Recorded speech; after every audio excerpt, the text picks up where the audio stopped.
میرا سوال عرض یہ ہے کہ عرس، جلسے اور مساجد وغیرہ میں ایسا ہوتا ہے کہ بھیڑ زیادہ ہونے کی وجہ سے چپل کوئی کا کوئی پہن جاتا ہے، کبھی ایسا ہوتا ہے کہ کوئی قصدن پہن کے چلا جاتا ہے،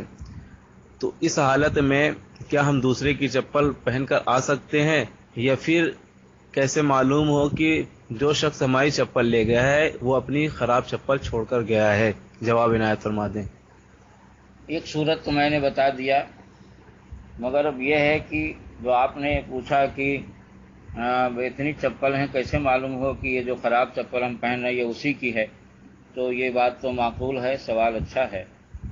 تو اس صورت میں مطلب یہ ہے کہ کبھی ایسا ہوتا ہے کہ کچھ لوگ اپنا ہوتے ہیں جو اکٹھا وہ اپنی چپل کہیں پر رکھ دیتے ہیں، اور جو ہے تو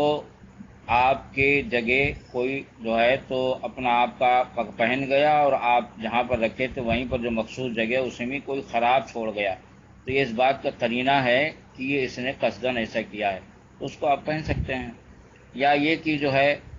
تو آپ نے اپنا کہیں چھپا کر رکھا تھا اور وہیں سے جو ہے کوئی اس کو اٹھا لے گا، اس سے خراب چھوڑ گیا، تو یہ بھی اس بات کا قرینہ ہے۔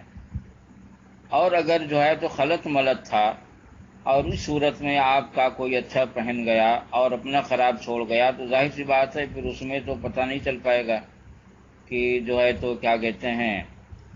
یہ جو خراب چھوڑ گیا ہے اس میں بہت سارے خراب ہیں، بہت سارے اچھے ہیں، اب کیسے معلوم ہو کہ وہ جو اپنا چھوڑ گیا ہے یہ خراب اسی کا ہے؟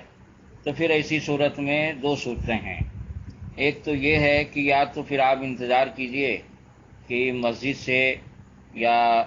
جلسہ وغیرہ میں ہیں آپ تو جلسے میں انتظار کریں کہ سارے لوگ جب چلے جائیں،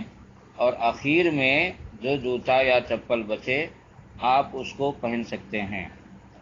اور یا تو پھر آپ جو ہے تو کوئی اور انتظام کریں یا ننگے پیر جائیں۔ اب اس کے علاوہ اور کوئی صورت نہیں، کیونکہ جو ہے تو جس کا آپ پہنیں گے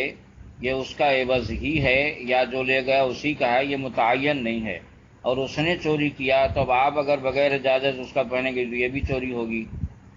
اور اس نے چوری کیا وہ گنہگار ہوا تو اس کی وجہ سے آپ کے لیے چوری جائز نہیں ہو سکتی ہے۔ لہٰذا اس صورت میں آپ کو انتظار کرنا پڑے گا، اور اخیر میں جو بچے جس کا کوئی وارث نہ ہو اس کو آپ پہن سکتے ہیں۔ اور یا تو یہ ہے کہ پھر جو ہے تو کسی کے سے مانگ کر آپ چلے جائیں یا ننگے پیر جائیں، اس وقت جو صورت جائز بن سکے آپ اس پر عمل کریں۔